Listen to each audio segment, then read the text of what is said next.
안녕하세요. 동네에서 철물점을 운영하고 있는 50대 남성입니다. 제가 상상하지도 못한 드라마 같은 일이 일어났지만 정작 주위 사람들에게는 말하기 어려워 여기에 이렇게 글을 쓰게 되었어요. 저희 가족은 어머니와 아버지, 그리고 저와 남동생, 이렇게 넷입니다. 항상 어머니와 아버지는 맞벌이를 하시느라 집에 늦게 들어오셨고 전 4살 차이 나는 동생을 보살피면서 살아왔습니다. 집에 돈이 많은 편도 아니었지만 돈이 없는 편도 아닌 그냥 지극히 평범한 가정에서 살아왔습니다. 하지만 대학교 등록금이라는 큰 돈은 어머니와 아버지께 부담이 되었죠. 저는 그런 부담을 드리기 싫어서 저는 대학을 나오지 않고 바로 사회에 뛰어들었습니다. 기계와 관련된 중소기업에 들어가서 동생만큼이라도 무조건 원하는 대학교를 보내자라는 마음으로 어머니와 아버지가 모으시는 돈에 조금씩 보태면서 살아왔습니다. 그 결과 남동생은 변호사가 하고 싶다면서 법학과에 진학을 하게 되었고 아주 자랑스럽고 멋진 변호사가 되었습니다. 돈 때문에 대학교를 못 간 것이 조금은 후회가 되었지만 그냥 동생에게 대리만족을 느끼면서 살아왔습니다. 그렇게 일상을 반복하던 도중 TV 프로그램에 낚시 관련한 프로그램이 나오길래 그걸 보게 되었고 제게 그날부터 낚시는 취미가 되어버렸어요. 30대였지만 그때부터 낚시를 즐겨 했어요. 바다나 강을 많이 찾아다녔습니다.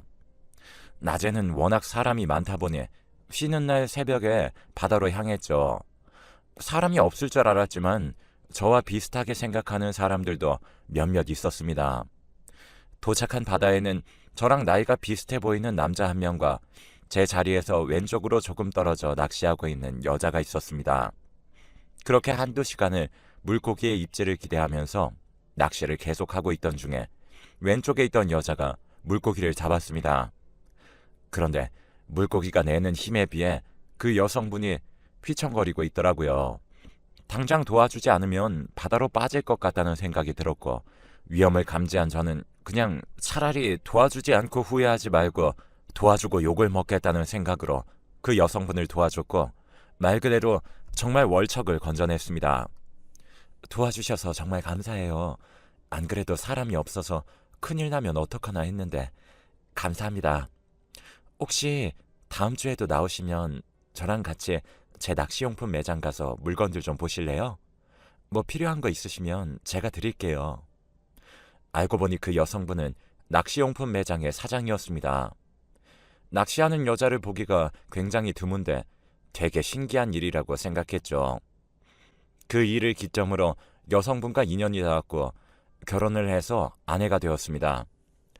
저의 말은 뭐든지 다 들어주고 항상 배려심 많고 친절한 아내와의 결혼은 꽃길만 계속될 거라고 생각을 했지만 저의 크나큰 착각이었습니다.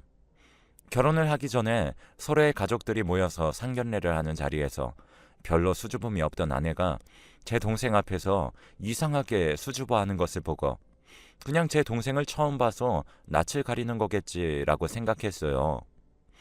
그렇게 결혼 생활이 시작되었고 명절이 되었습니다. 그런데 저희 부모님 댁에 가는 날이면 아내가 항상 화장을 진하게 하더라고요. 평소에 화장을 잘 하지 않는 아내가 무슨 바람이 불었길래 왜 화장을 하는지 저는 궁금했습니다. 여보, 명절인데 뭐 누구한테 잘 보일 사람 있어? 화장은 왜 하고 가는 거야? 아내는 저에게 평소에 화장을 잘 안 하고 다니니까 이렇게 초췌한 얼굴로 어머님이랑 아버님 뵙기는 좀 그렇잖아. 명절인데. 그러니까 조금이라도 예뻐 보이고 생기 있게 보이려고 화장하는 거야. 라고 대답했습니다. 아내의 말이 맞다고 생각을 했던 저는 그냥 아무렇지 않게 넘겼습니다. 그런데 곰곰이 생각을 해보니 상견례를 할 때도 화장을 그렇게 하던 사람이 아니었고 신혼여행을 갔다 온 후에 어머니와 아버지의 댁에 방문했을 때도 화장을 하지 않았던 아내였습니다. 하지만 아내가 하고 싶어하는 화장에 뭐라고 그러는 것은 제가 너무 선을 넘는 것이란 생각이 들었기에 그냥 그러려니 지냈습니다. 명절에 다 같이 모여서 이야기도 하면서 놀고 있던 중 저는 아내가 보이지 않아서 전화를 걸었습니다. 작은 방에서 아내의 휴대폰 벨소리가 울렸습니다. 작은 방에 들어가 보니 저의 동생과 단둘이 이야기를 하고 있더라고요. 무슨 일이냐고 물어보는 제 말에 동생은 눈도 마주치지 않고 급히 거실로 나가고, 아내는 도련님한테 용돈 좀 드리고 소개팅할 생각 없냐고 물어봤어. 라고 이야기를 하더라고요. 그런데 아내는 아무렇지 않게 이야기를 하는데 동생의 태도는 이상하게 느껴졌어요. 그래서 저는 동생에게 다가가서 말을 걸었습니다. 야, 최영호, 너 뭐 나한테 서운한 거 있어? 아니면 나한테 뭐 숨기고 있는 거라도 있냐? 그러자 동생은 저에게 아무 일 없는데? 오늘 좀 머리도 아프고 컨디션도 안 좋아. 라고 이야기를 했습니다. 변호사의 직업 특성상 매일 문서만 보고 읽는 직업이다 보니 정작 쉬는 날에도 제대로 쉬지 못하는 것이 보기 안쓰러웠어요. 그런 동생에게 어떻게 조금이라도 위로가 되었으면 좋겠다는 생각에 주말에 같이 사우나라도 가서 땀 쫙 뺄래? 라고 말을 했지만 동생은 그럴 시간에 사건이라도 하나 더 해결을 해야 한다며 거절을 했습니다. 동생이 저러다가 몸이 상할까 걱정이 되었어요. 저는 아내에게 주말에 우리 용호집 좀 가서 뭐 정리 안 된 거 있으면 정리 좀 해주고 반찬이나 이것저것 만들어서 가져다 주러 갈래? 용호가 워낙 기운이 없어서 삼계탕 같은 보양식도 저녁에 먹이고 오는 건 어떨까? 라고 이야기하자 천사 같은 아내는 흔쾌히 좋다고 이야기를 했습니다. 그렇게 약속된 주말이 되었고 아내와 함께 동생의 집으로 향했습니다. 역시나 쉬는 날인데도 불구하고 출근을 한 동생은 집에 없었습니다. 아내와 저는 반찬을 냉장고에 넣고 빨래와 설거지 등등 밀린 집안일들을 이것저것 해주며 집안을 청소해 주었습니다. 동생이 퇴근하는 시간에 맞춰서 삼계탕을 끓여주려고 하는 아내를 저도 두 팔 걷고 도와주었습니다. 그러던 중 오랜만에 집안일을 도와서 그랬던 것인지 칼에 손을 베어버렸습니다. 그렇게 피가 많이 났던 것은 아니었지만 아내는 곧바로 응급처치를 해야 한다고 놀래더라고요. 그런데 분명히 제가 알기로는 아내가 저희 동생 집을 오는 것은 이번이 처음인데 소독약과 밴드를 서랍에서 아주 능숙하게 꺼내는 것이었습니다. 상처가 따가웠던 터라 아내가 능숙하게 꺼내는 것에 대해 별 신경이 쓰이지 않았지만 음식을 다 만든 후에 갑자기 생각이 나서 동생을 기다리는 동안에 아내에게 물었어요. 어떻게 거기에 구급상자가 있는지 알았냐고요. 그러자 아내는 저에게 저번에 당신 출근했을 때 어머니가 갑자기 나 쉬는 날에 연락 오셔서 도련님 집에 잠깐 가서 청소랑 이것저것 좀 해주자고 말씀하셔서 어머니랑 같이 온 적 있었어. 이때부터 조금이라도 의심을 해야 했지만 하지 않은 저의 잘못이 컸을까요? 전 그렇구나 하고 또 넘어갔습니다. 아내의 말을 전적으로 다 믿었습니다. 제가 사랑하는 사람이니까요. 그러던 어느 날 저희 동생이 갑자기 출근길에 교통사고를 당하는 일이 생겼습니다. 그런데 교통사고가 조금은 크게 나는 바람에 응급수술로 모자라서 입원까지 해야 하는 상황이었죠. 소식을 들은 저와 아내는 병원에서 가까웠기에 바로 왔지만 부모님은 1시간 정도 걸리는 곳에 있었어요. 그래서 부모님이 병원을 오는 길에 동생의 집이 있기 때문에 부모님께 용호 그렇게 많이 다치지 않았으니까 걱정 크게 안 하셔도 돼요. 일단 아내랑 제가 용호 곁에 있을 테니까 어머니랑 아버지는 병원 오시는 길에 용호 집에 들려서 속옷이랑 여벌옷 좀 가져다 주세요. 라고 말씀을 드리자 어머니는 한동안 아무런 말씀이 없으시다가 갑자기 용호 집을 안 간 지 너무 오래돼서 기억이 안 나. 맨 처음에 집 구할 때 짐을 옮겨주러 간 게 마지막이었어. 그게 벌써 8년 전이네. 어딘지 주소랑 집 비밀번호 알려주면 다녀올게. 이렇게 말씀을 하셨습니다. 그런데 갑자기 아내가 저에게 했던 말이 떠올랐어요. 시간상으로 따지면 8년 전에 아내를 만나지 않았기 때문에 아내와 어머니는 같이 용호의 집으로 갈 수 없는 상황이었습니다. 그때부터 저는 아내가 저에게 거짓말을 했다는 사실을 눈치챘고 아내를 향한 의심이 점점 짙어지고 있었습니다.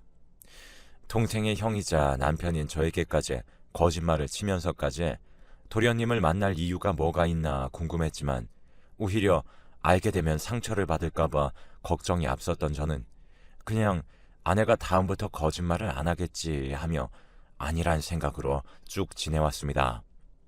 그렇게 남동생 옆에서 누구보다 열심히 간호를 한 아내 덕분에 동생은 예상보다 일찍 퇴원을 하게 되었습니다.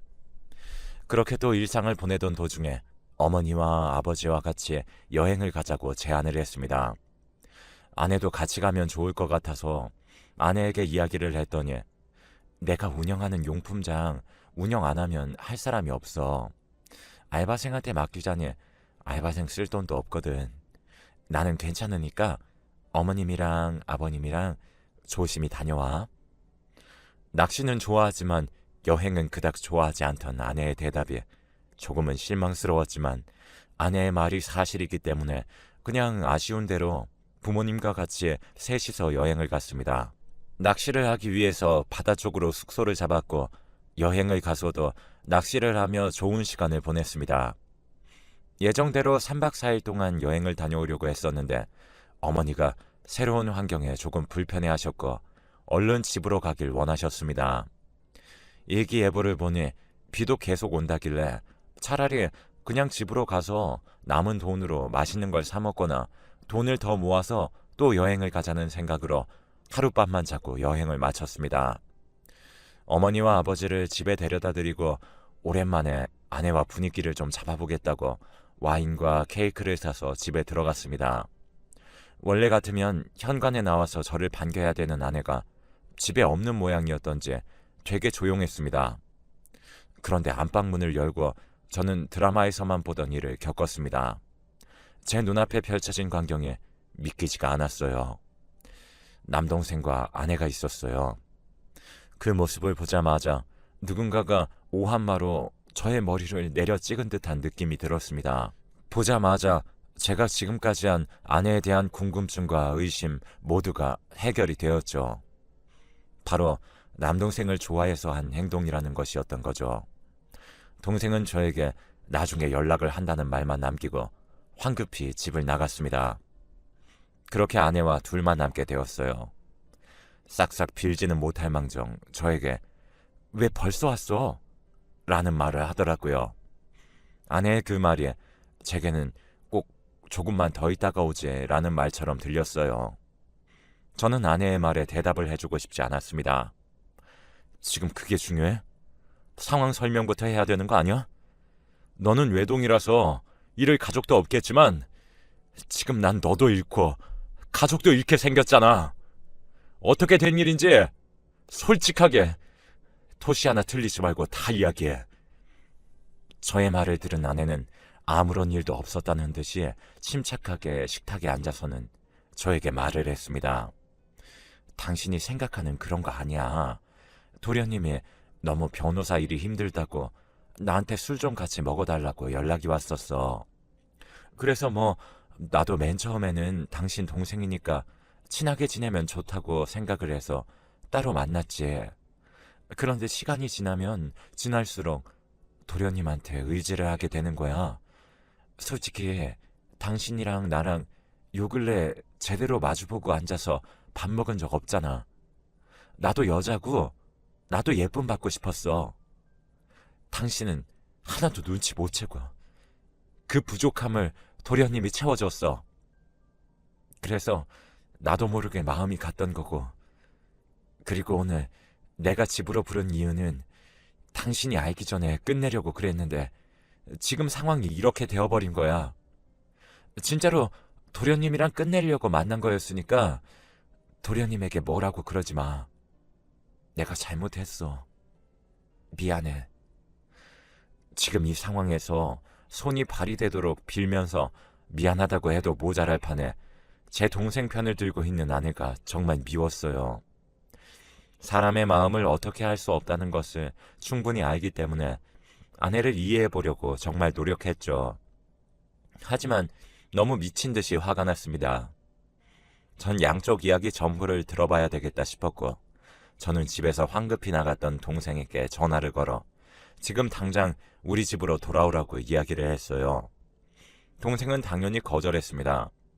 하지만 제가 야, 내가 지금 너한테 부탁하는 거 같냐? 이 일에 대해서 부모님이랑 얘기할까? 아님 너 변호사 생활 쪽날래? 그러고 싶지 않으면 당장 이쪽으로 와. 알았어? 라고 소리를 쳤고 그 동생은 저희 집으로 다시 되돌아왔습니다. 동생과 아내를 나란히 앉힌 후에 동생에게 어떻게 된 일인지 네 입으로 설명하라고 그랬습니다. 내가 처음부터 그러면 안 되는 거 나도 아는데 형수 보고 첫눈에 반했고 형이 아내니까 그냥 친하게만 지내는 게 좋을 것 같다는 생각을 해서 한두 번씩 만나서 밥 먹고 술 먹고 그랬어. 그러다가 내 마음을 고백을 했더니 받아주지 않으셨어. 그런데 내가 계속 들이대니까 형수님이 오늘 마지막으로 만나고 정말로 끝이라고 이야기하시려고 나를 집으로 부른 거야. 그러다가 형이 들어온 거고. 오해하지 마. 그리고 형수님은 아무런 죄도 없어. 다 내 탓이야. 미안해 형. 동생에게도 똑같이 자초지종에 대해 물어봤지만 저에게 미안하다고 말을 하면서 아내를 감싸는 것을 보니 오히려 제가 둘 사이에 방해물이 된 것 같았습니다. 결국 전 그 자리에서 아내에게 이혼하자고 했어요. 그제서야 아내는 눈물을 흘리며 저에게 미안하다고 앞으로 이럴 일 없다며 한 번만 더 믿어달라고 빌기 시작했습니다. 그래서 저는 오랜 고민 끝에 결국 아내의 말을 한 번만 더 믿기로 하고 동생과는 아무런 일도 없었던 것처럼 지내기로 했어요. 부모님께 이 사실을 알리게 되면 충격을 받으실 것을 알았기 때문에 그냥 우리끼리만 알고 덮고 넘어가기로 했죠. 그 후 아내의 태도는 점점 바뀌었어요. 전과는 다르게 친절하고 상냥하게 대하는 것이 보였고 저도 거기에 따라서 맞춰줬습니다. 그 일이 있고 난 후 6개월 뒤에 아내와 저 사이에는 아주 예쁜 딸이 하나 생겼습니다. 처음에는 동생의 딸이 아닌가 하면서 조금은 걱정했지만 친자 검사를 해보니 제 딸이 맞았어요. 그래서 딸만큼은 정말 아낌없는 사랑을 주면서 키워야겠다고 생각을 했죠. 그런데 딸을 낳고 나니 아내가 또 변하더라고요. 물론 여자는 출산을 겪고 난 후 산후 우울증이 생긴다는 이야기는 들었지만 아내에게 생길 줄은 몰랐었거든요.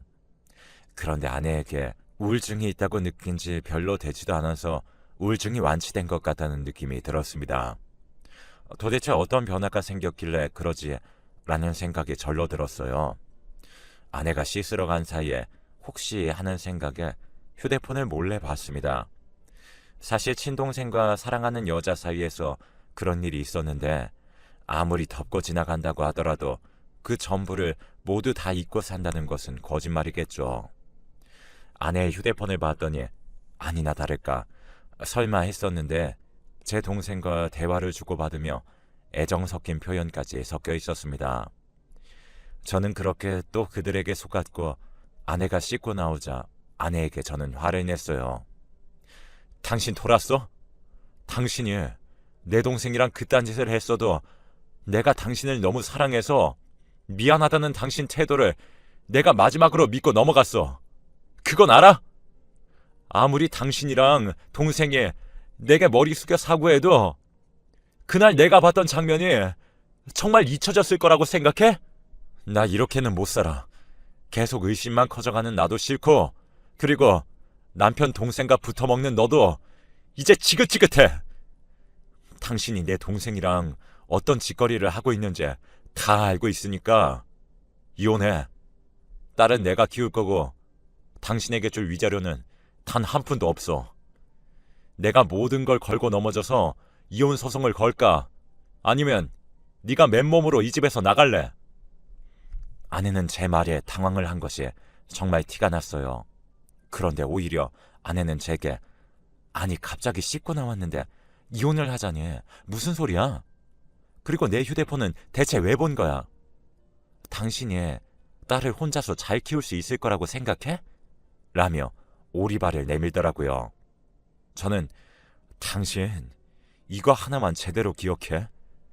당신은 내 인생을 송두리째 무너뜨린 사람이자 장본인이라는 걸.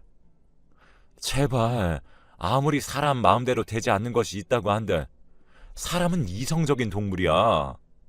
그딴 마음도 절제 못하면 당신이 개 돼지랑 다를 게 뭐야? 그러니까 이혼해. 당장 내 눈앞에서 꺼져. 그제서야 아내는 무릎을 꿇고 미친 듯이 빌기 시작했습니다. 저는 아내의 면전에 대고 저번에 나한테 분명히 말했지.